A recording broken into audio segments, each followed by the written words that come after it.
Any one of you?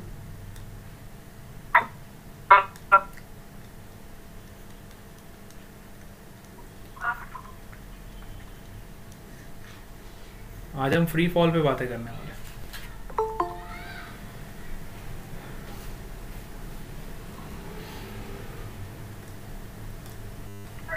Good morning sir. Good morning. कौन है? Aditya, sir Dutt, Devang. Devang. Sir Devang. हाँ हाँ, अब एक और अटेंडेंस लेंगे बेटा क्लास के एंड होते टाइम, ठीक है? तब जो जो बच्चे रह गए उनका अटेंडेंस मार्क कर दूंगा मैं, सर है ना? सर मैं अटेंडेंस में सर। हाँ, जो जो बच्चे रह गए हैं अटेंडेंस में उनका लास्ट में एक और अटेंडेंस लूंगा मैं क्लास ओवर होने से पहले, ठीक है? तब सब लोगों का मार्क कर दूंगा जिस जिसका रह गया है। ओके, तो क्लास पूरा अटेंड करना है, इससे मुझे पता भी चल जाएगा और लास्ट में आपका अटेंडेंस मार्क होगा, ठीक है? क्लास ओवर होने से 5 minutes before we will mark your attendance. Got it?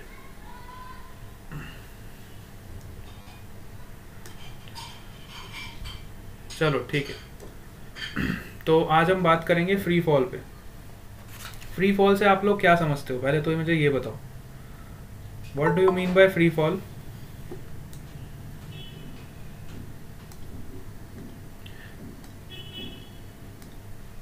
जैसे सपोज करो आप कभी लिफ्ट में जा रहे हो, ठीक है?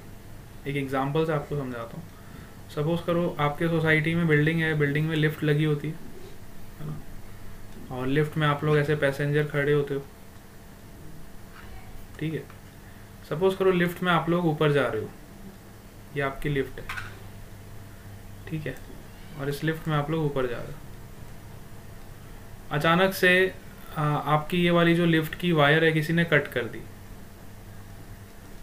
लिफ्ट की वायर किसी ने अचानक से क्या कर दी? कट कर दी। तो अब आप कहाँ पे जाओगे? ऊपर जाओगे कि नीचे जाओगे? डाउन। है ना? आपकी लिफ्ट कहाँ जाएगी? नीचे की तरफ जाएगी। और नीचे की तरफ उसको कौन खींचेगा?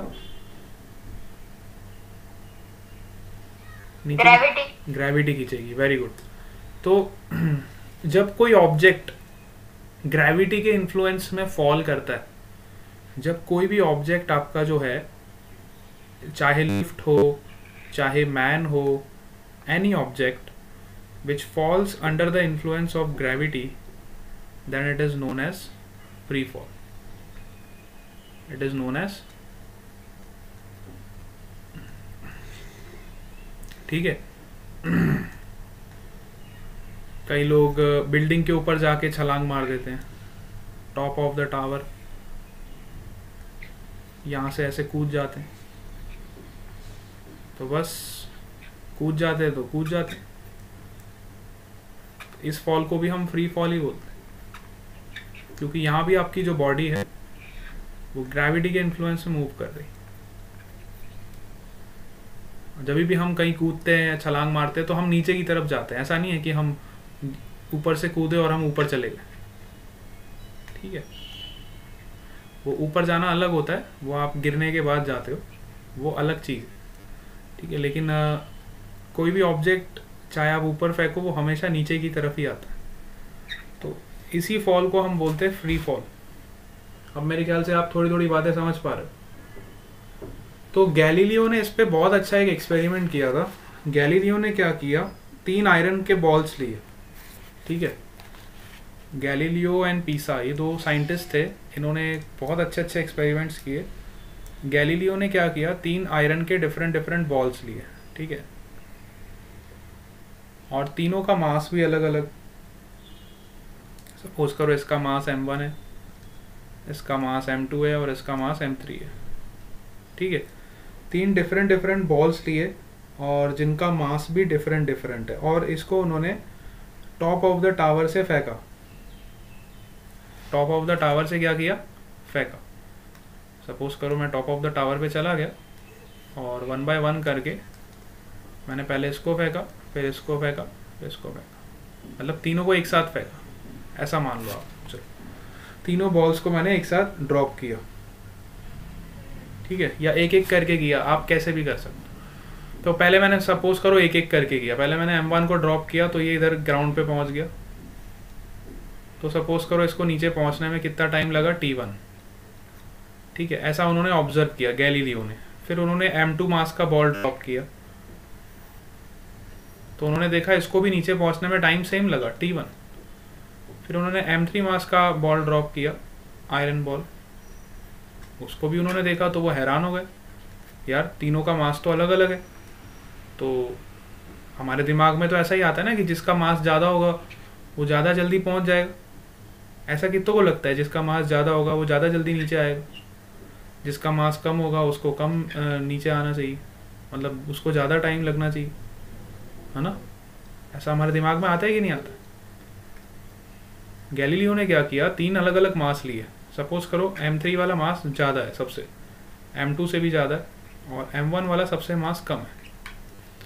लेकिन उन्होंने ऑब्जर्व किया कि 3 जब अलग अलग मास को हमने अर्थ सरफेस पे फेंका तो वो तीनों अर्थ सरफेस पे सेम टाइम पे स्ट्राइक हुए, है ना।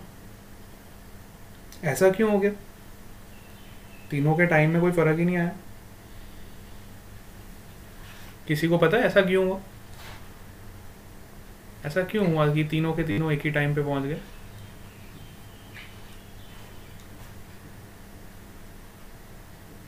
फिर उन्होंने एक और एक्सपेरिमेंट किया। ये तो पहला एक्सपेरिमेंट जो, इस पे आप थोड़ा सोचना, फिर मैं इस पे वापस आऊँगा। दूसरा एक और एक्सपेरिमेंट किया गैलीलियो ने, और इस सेकंड एक्सपेरिमेंट में उन्होंने क्या किया, जो पंख होते हैं ना बर्ड के, जो फेदर्स होते हैं, पता है ना आपको बर्ड के जो फेदर्स देखे किसी ने?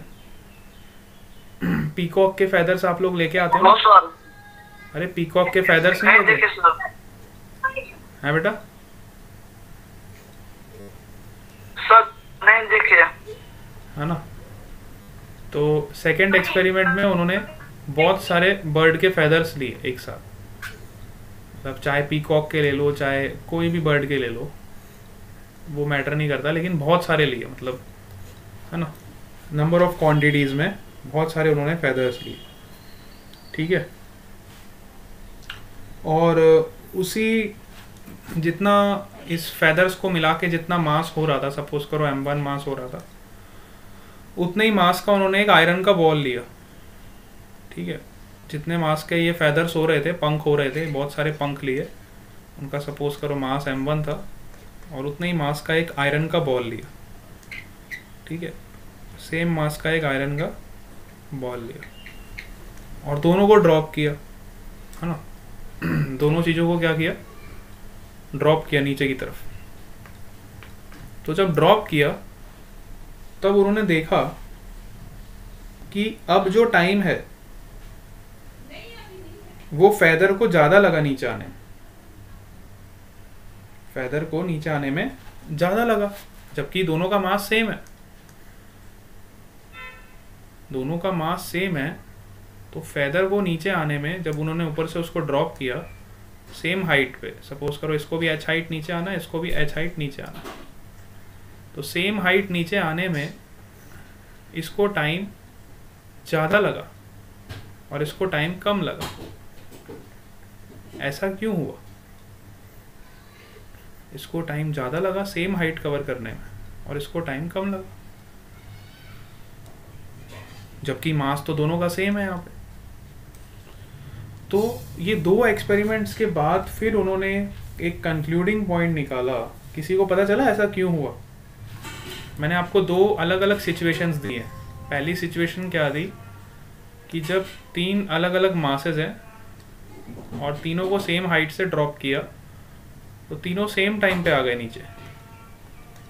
3 बॉल्स है डिफरेंट आयरन के, जिनका मास अलग अलग है, लेकिन है तीनों आयरन के बॉल्स, और तीनों को सेम हाइट पे नीचे आने में टाइम सेम लगा। तो दूसरी सिचुएशन ये है कि एक आयरन का बॉल है और एक फेदर्स है, लेकिन दोनों का मास सेम है, और नीचे आने में इसको ज़्यादा टाइम लगा फेदर्स को, इसको नीचे आने में कम टाइम लगा। दोनों सिचुएशंस आप समझ गए? ये दो अलग अलग एक्सपेरिमेंट्स किए थे गैलीलियो ने। इससे आपको फ्री फॉल बहुत अच्छे से समझ आएगा अगर आप इन एक्सपेरिमेंट्स को समझोगे। तो यहाँ से आपको फ्री फॉल बहुत अच्छे से समझ आ जाएगा। ठीक है, क्या किसी का दिमाग चला ऐसा क्यों हुआ, ऐसा क्यों हो सकता है? पहली सिचुएशन की बात करता हूँ, फर्स्ट सिचुएशन में ऐसा क्यों हुआ हो? Yes,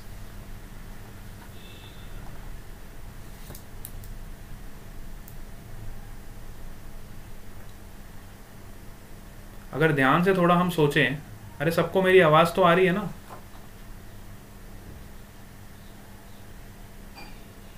all of you are getting the voice?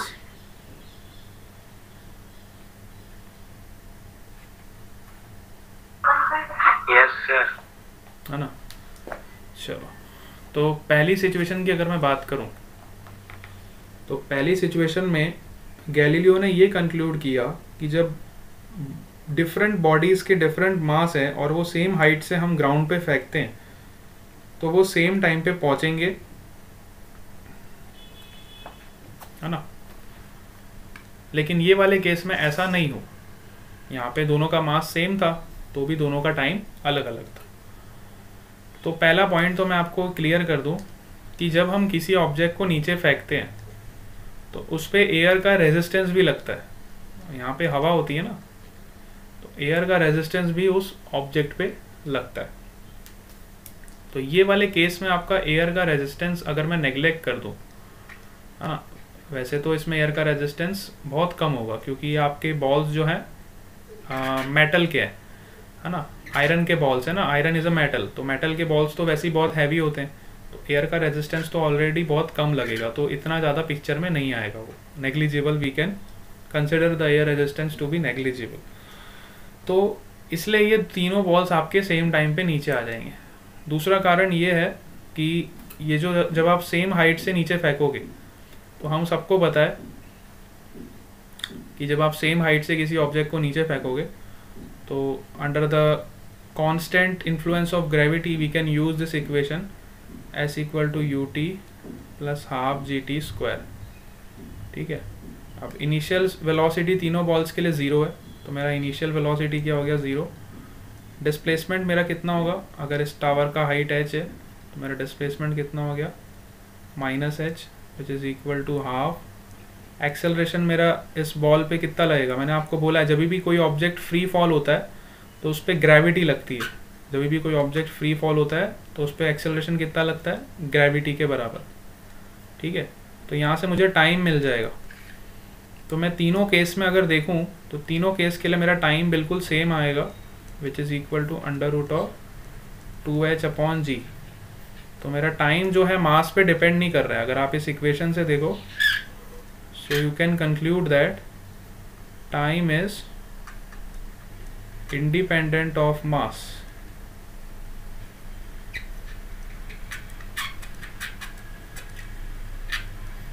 बहुत सारे बच्चों को एक गलत फहमी होती है कि जिसका मास ज़्यादा होगा वो जल्दी से नीचे आ जाएगा, जिसका मास कम होगा वो देर से नीचे आएगा। ऐसा नहीं है, दोनों के लिए आपका टाइम तो सेम लगेगा क्योंकि टाइम जो है आपका मास पे डिपेंड कर ही नहीं रहा। आप इस इक्वेशन से देख सकते हो टाइम किस पे डिपेंड कर रहा है, एक तो हाइट पे और दूसरा जी पे।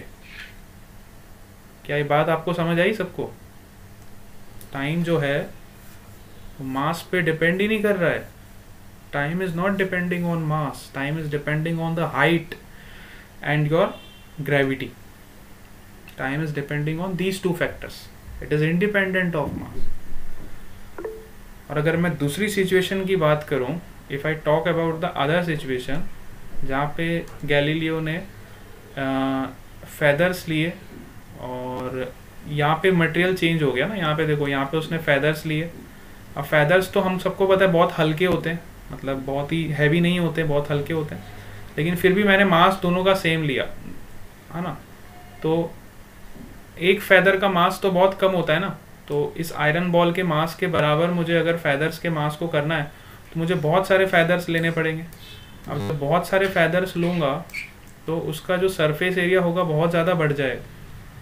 सरफेस एरिया जो होगा बहुत ज़्यादा क्या होगा, इंक्रीज़ हो जाएगा ना। इस फेदर्स का सरफेस एरिया बहुत ज़्यादा इंक्रीज़ हो जाएगा। और जब आप इतना ज़्यादा सरफेस एरिया को ऊपर से नीचे फेंकोगे, है ना, जब आप टॉप ऑफ द टावर से इतना ज़्यादा सरफेस एरिया को नीचे फेंकोगे तो उस पर एयर का रेजिस्टेंस बहुत लगेगा। सपोज करो ये आपके फेदर्स हैं और इसको आपने ड्रॉप किया ऊपर से नीचे, ठीक है, तो जब इस पे एयर का रेजिस्टेंस बहुत ज़्यादा लगेगा, एयर का रेजिस्टेंस भी तो होगा जो इसको नीचे जाने से रोकेगा, है ना, तो इसका एरिया बहुत ज़्यादा है और ये बहुत हल्के होते हैं, तो इस पे एयर का रेजिस्टेंस इफेक्ट में आएगा, ठीक है। तो इसलिए जब हम फेदर्स जो होते हैं आपके वो थोड़ा टाइम ज़्यादा लेंगे as compare to your stone, या फिर जो मास है आपका M1, अगर दोनों का मास मैं सेम भी ले लूँ तो भी फेदर्स आपका ज़्यादा टाइम लेंगे as compare to your stone, ठीक है। ये बात क्लियर हुई आपको?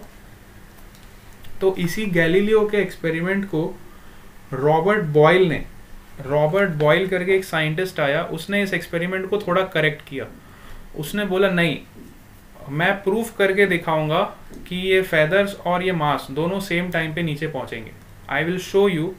रॉबर्ट बॉयल करके एक साइंटिस्ट आया और उस साइंटिस्ट ने बताया कि आई will show you that both this things will reach the ground at the same time, है ना। रॉबर्ट बॉयल करके साइंटिस्ट ने बताया कि मैं ये प्रूफ कर दूंगा कि हमारे जो फेदर्स हैं और जो हमारा मास है, आयरन का जो बॉल है, ये दोनों चीज़ें ग्राउंड पे सेम टाइम पे पहुंचेगी, ऐसा उसने बोला। तो अब उसने बोला तो प्रूफ करके बताएगा ही बताएगा।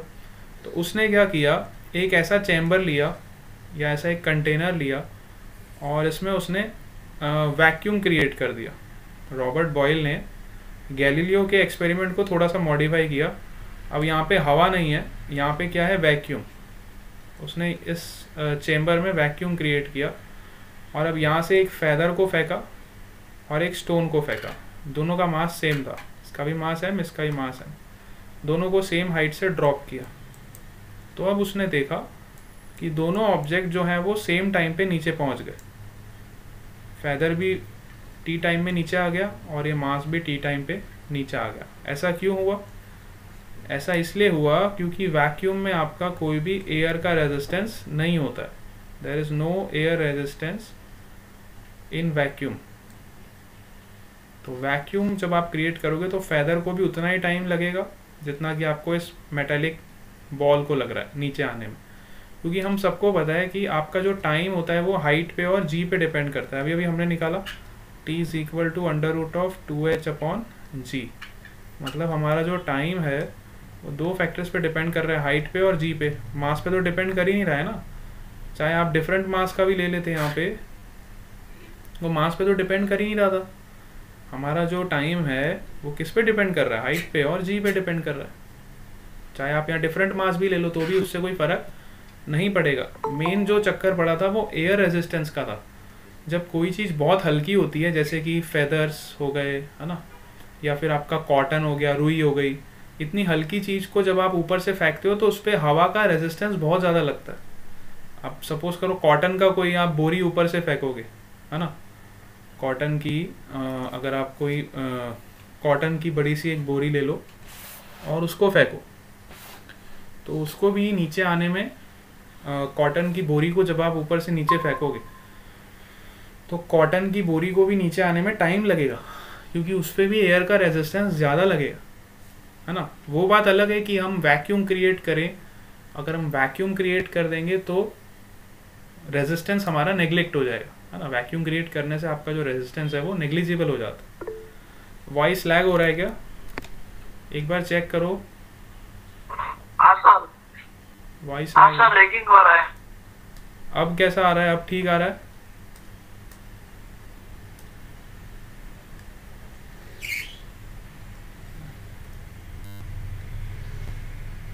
अब चेक करो एक बार, अब वॉइस में क्लैरिटी है क्या? Yes sir. है ना, चलो ठीक है। Yes sir. मैं क्या कह रहा था, हाँ, तो यहाँ पे हमने जो कंक्लूडिंग पॉइंट्स जो हमें नोट करने वाले वो ये हैं कि गैलीलियो ने ये कंक्लूड किया फाइनली, जब रॉबर्ट बॉयल ने उसको करेक्ट किया। पहले गैलीलियो ऐसा मानता था कि एयर का रेजिस्टेंस जो है वो मैटर नहीं करता है, लेकिन बॉयल ने उसको करेक्ट किया। बोला कि एयर का रेजिस्टेंस भी मैटर करता है। अगर आपका ऑब्जेक्ट बहुत हल्का है, जैसे कि पंख है या फिर रुई है, तो वहाँ पे एयर का रेजिस्टेंस बहुत ज़्यादा लगता है, इसलिए हमें उसको भी कंसिडर करना चाहिए। तो फिर गैलीलियो ने अपने स्टेटमेंट को मॉडिफाई किया और फिर फाइनल जो स्टेटमेंट था वो ये दिया, जो कि बहुत इंपॉर्टेंट है। ये आपको मेरे साथ लिखना पड़ेगा क्योंकि गैलीलियो का स्टेटमेंट है और बहुत ही इंपॉर्टेंट है। उन्होंने ये स्टेटमेंट ये दिया कि the bodies of different masses, ये स्टेटमेंट लिखोगे तो अच्छा रहेगा, बहुत इंपॉर्टेंट है। The bodies of different masses, अगर आप पेन पेपर लेके बैठे हो तो आप साथ साथ लिख सकते हो।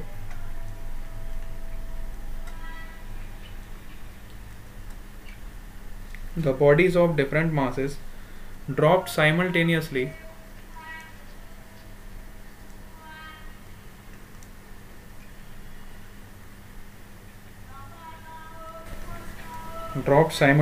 from the same height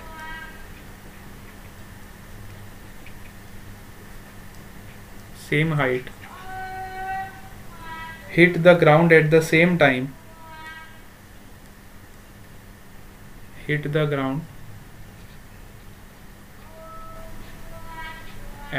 time if air resistance is neglected.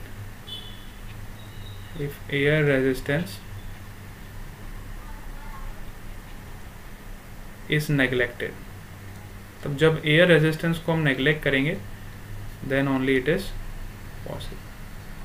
तो ये स्टेटमेंट आपका यूनिवर्सल हो गया। ये statement is a universal statement, Galileo ने बता दिया। This is the concluding statement. Clear हो गया सबको point?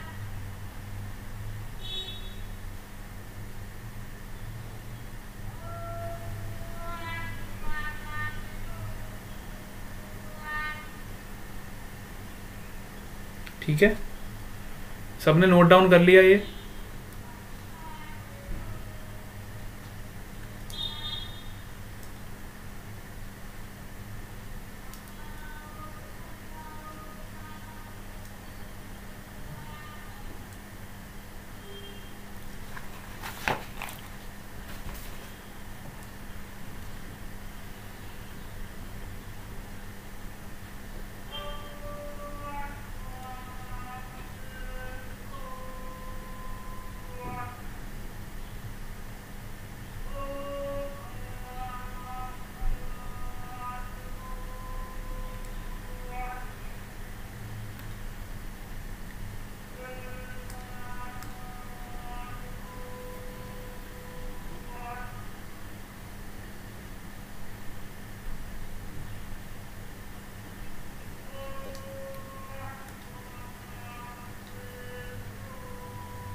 Everyone is getting the voice?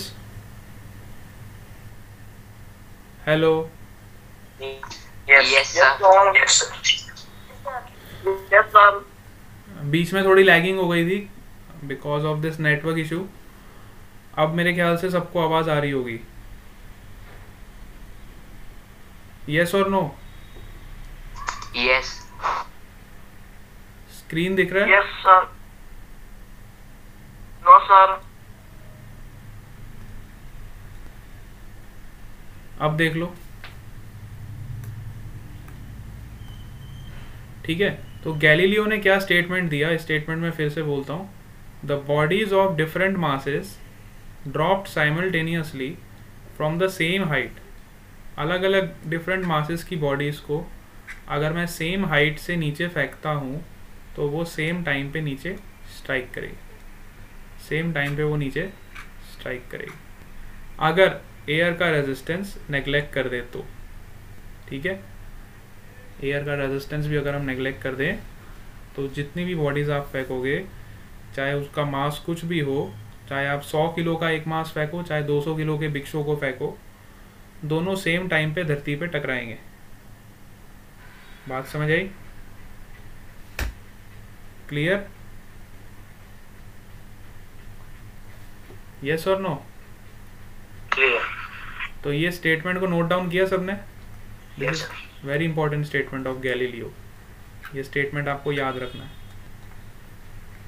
इस स्टेटमेंट का हम कई जगह पे यूज करेंगे। All of you have written this?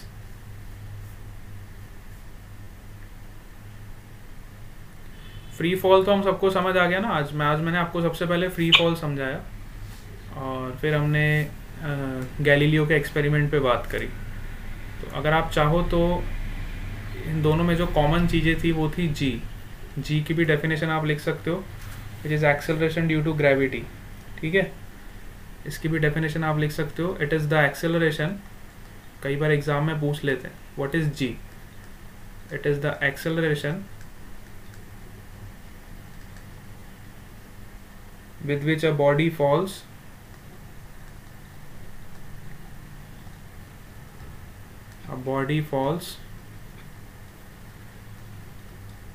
towards the earth।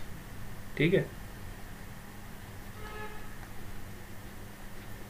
Body false towards the earth मतलब अर्थ के पास जिस स्पीड से आपकी, जिस एक्सेलरेशन से आपकी बॉडी आती है उसको हम क्या बोलते हैं? Acceleration due to gravity. Sir, voice is lagging. Voice Sir, voice is lagging. Again lagging. हाँ सर। अब तो आनी चाहिए बेटा, अब तो नेटवर्क प्रॉपर आ रहा है, अब तो आवाज प्रॉपर आनी चाहिए। Lagging. Not lagging. हाँ ना, अब लैगिंग नहीं होगी, अब तो नेटवर्क पूरा आ रहा है, फुल नेटवर्क आ रहा है। अब मेरे ख्याल से फुल वॉइस आनी चाहिए आप Okay सर।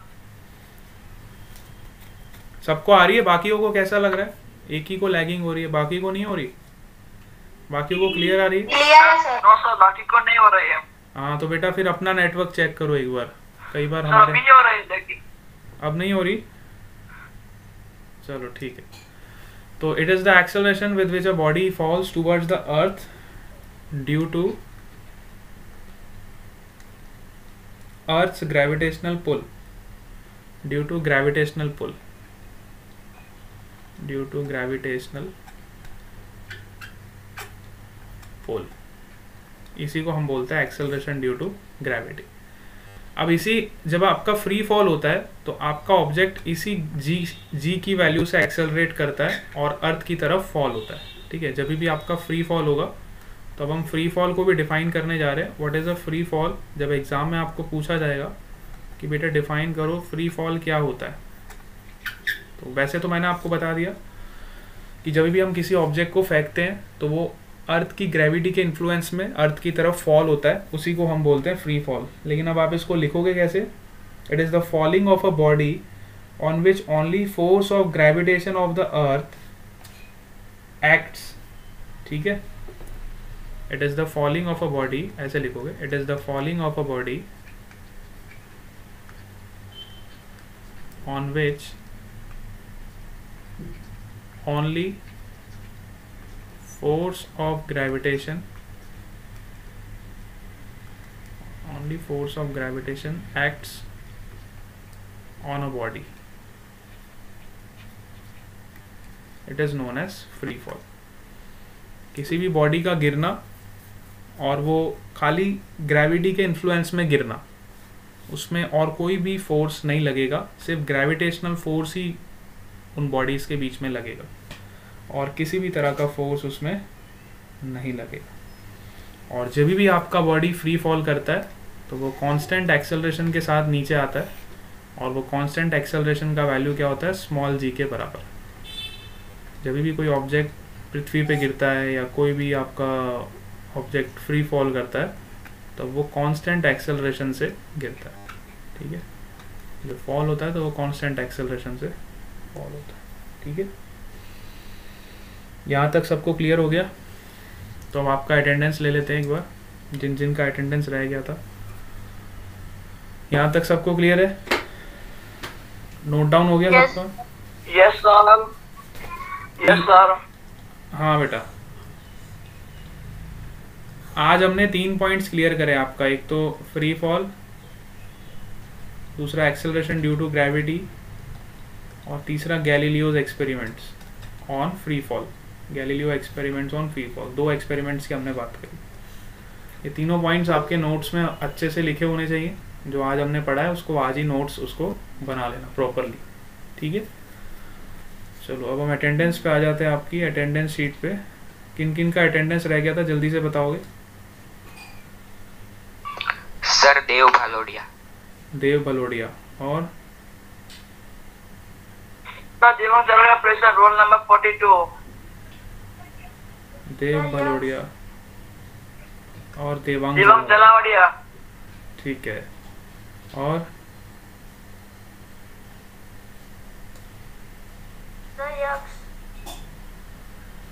देव भलोडिया,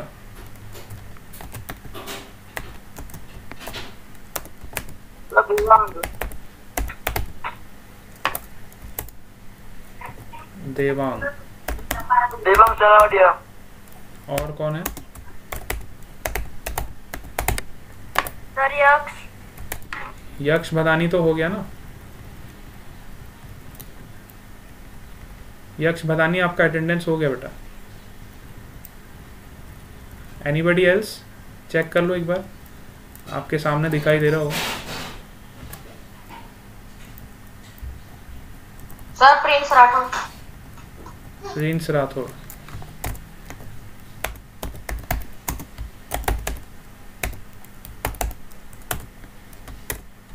ठीक है, डन। Yes sir. ओके, सो अभी हम क्लास यहीं पे एंड करते हैं। आप इसको फ्री फॉल तक हमारा ग्रेविटेशन का कवर हो गया है, तो स्टार्टिंग से लेके फ्री फॉल तक आपके नोट्स बन जाने चाहिए, और जो भी क्वेश्चंस मैंने पिछली क्लास में कराए हैं वो सब आपके नोट्स में लिखे होने चाहिए, ठीक है। नेक्स्ट क्लास में हम इसके आगे कंटिन्यू करेंगे। Okay, bye bye to all of you.